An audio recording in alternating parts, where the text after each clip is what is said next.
Welcome to the new ID.3. We're going to get you up to speed with this car, but some of the things we love about it are the updated front end that's lost that bumpy black bit at the top of the bonnet, and it's also gained a slightly more aggressive front end. However, it's more than just looks, it's actually functional and creates a little bit of a better aero balance through the car, increasing your range ever so slightly. We're going to get you up to speed over the next few minutes to make sure that when you get out on the road, you know what to do.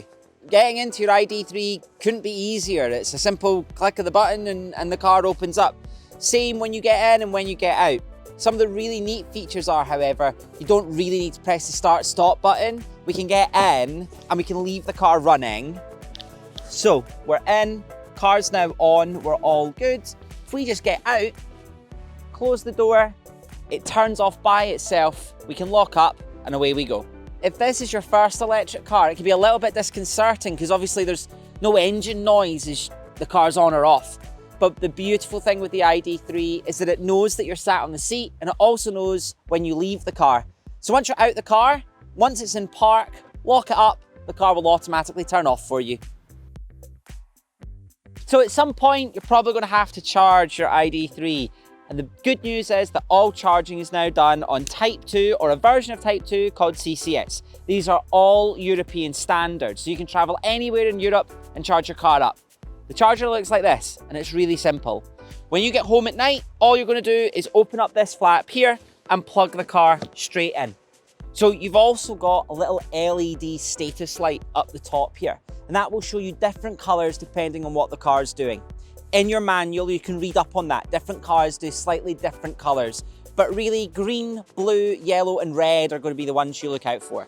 White means that it's just standard and it's just waiting for a status. If you're on Intelligent Octopus Go, the car is going to charge you up automatically when energy is green and cheap, leaving you with the best possible mileage. If you're not on Intelligent Octopus Go, you may have to do some settings in the car, but we'll chat that through a little bit later. Once the cable is in there and the car's charging, the cable is locked in place, meaning that somebody just can't walk along and unplug your car. When you're finished charging, or when you need to get in the car again, all you're going to do is walk up and unlock it. And when you unlock the car, also the cable unlocks too. So coming around to the rear of the car, you'll find that there's no traditional button or handle for opening the boot. Instead, it's hidden in the badge there. You're just going to pull that up and away you go. Now in here is where you're going to find your charging cable. So it's going to be your Type 2 cable. It'll be in a bag like this. And also it's got this lovely little carabiner hook. Just hook in to the side here and make sure that it doesn't move around while you're driving. You'll also find things like your Octopus driver pack. And in there is your driver line number. That's the number to phone us if you have any issues, if you need tyres, or if you need servicing or anything like that. In the back here, there are a couple of safety features that I really quite love. You've got 3 independent ISOFIX top tethers, so you can put 3 car seats across the back if you can fit them in. But it also means that if you're carrying an adult and 2 kids, you can put the kids on the side and the adult on the other. Also, you have this slightly un-VW thing of a ski hatch. So you can pop your skis all the way down the middle and 4 adults can get all the way to Val d'Isère or Courchevel or wherever you might be driving to go skiing. I've never been skiing, so I don't know. Other than that, it's a very simple boot. However, there's a false floor, and underneath here, you'll find your tyre goo, your towing eye, and also your locking wheel nut. Remember, your tyre goo is just to get you out of a pickle. It's not there for long term. So if you do have an issue with your tyres, phone that driver line and you're all good. Finally, one of the last things you'll find in here is your Electroverse card. Now that's really important because that comes from Octopus Energy and lets you plug in a whole load of chargers all across the UK, billing back to your Octopus Energy account. If it's not in the boot, it might be in a little white envelope. It might be tucked in your glove compartment, so have a check for that. So you're going to have to open the bonnet of your ID.3. There's a couple of bits and bobs in here, some coolant and your brake fluid. We don't need to look at those. The only thing you need to be conscious of is your washer fluid. Just make sure that's topped up fairly regularly and you're all good. To close the bonnet, all you're going to do is pull back on this, drop it down, and then once you're from about here, just drop it, it'll go down and spun.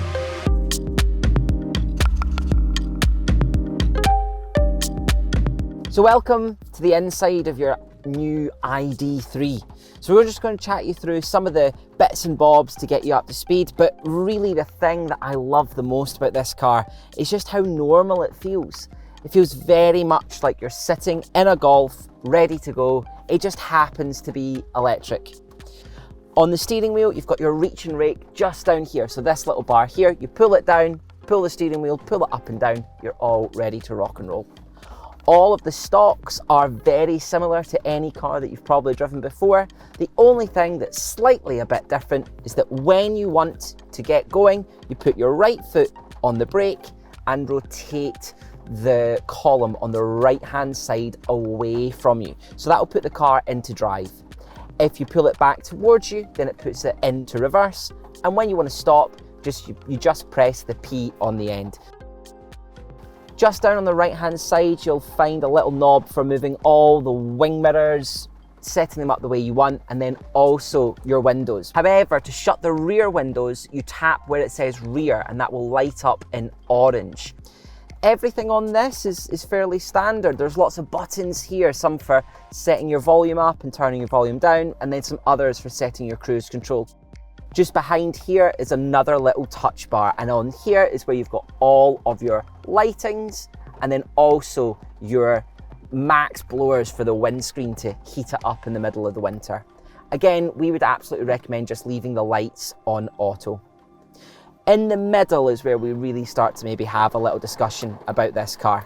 Up here, you have all of your settings for your multimedia and other things. So in here, you can connect your phone, your radio, check out what's going on in the settings of the car, change the lighting and other things. But we would really suggest that you can have a play with that and work that out for yourself. What we would talk you through, however, is the charging setup.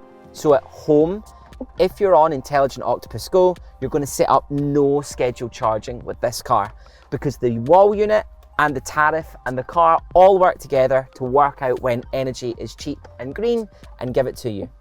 If you want to set up a schedule for something like Octopus Go rather than Intelligent Octopus Go, you're going to have to set up a new location. We've set one up as home, tap into it, and then choose the times that we're going to do. So let's have a look at here. We can go in and have a play. So we're going to set the departure time, and let's say it's 7, and that's all good. So we're going to come back out of there. And what we can also do is set another one for different days as well. What we can also suggest is charge up to different amounts, and that's all good. Preferred times, however, this is where we're really going to start getting into what we're discussing here. So we're going to always start this charging at 12:30 if you're on Octopus Go. Again, if you're on Intelligent Octopus, you don't have to worry about that. And we're going to set it from 12:30 to 4:30. As I said, if you're on Intelligent Octopus Go, it can get a little bit confusing because if you look at your app, it will look like you've got set schedules when the charging will happen. That's not something that you need to play with in the car. That's something that we do and the car and the charger do all online without you having to worry about it. Other than that, there's some other little bits and bobs. Nothing you really need to have to worry about here, but there's some other buttons along the bottom here that allow us to do some different things. Our climate control is here, and then also volume here as well as a button for turning the screen on and off. But down the bottom here, you've got some quick access buttons. So into the menu, for parking, so the P menu, so you can see where all the sensors are working with the car.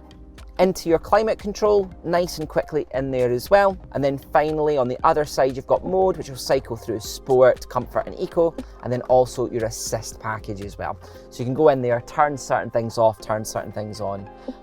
Things like lane assist, so maybe turn that off if you're living down a country road, because it might, every single time you traverse that white line, it's going to complain. Every single time you turn the car on though, it's going to be back up and running for you, just so you know.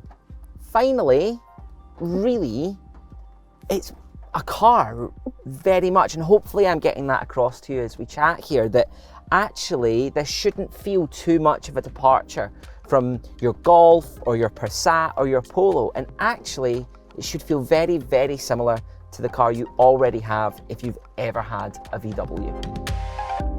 There you have it. You're now up to speed with your ID.3.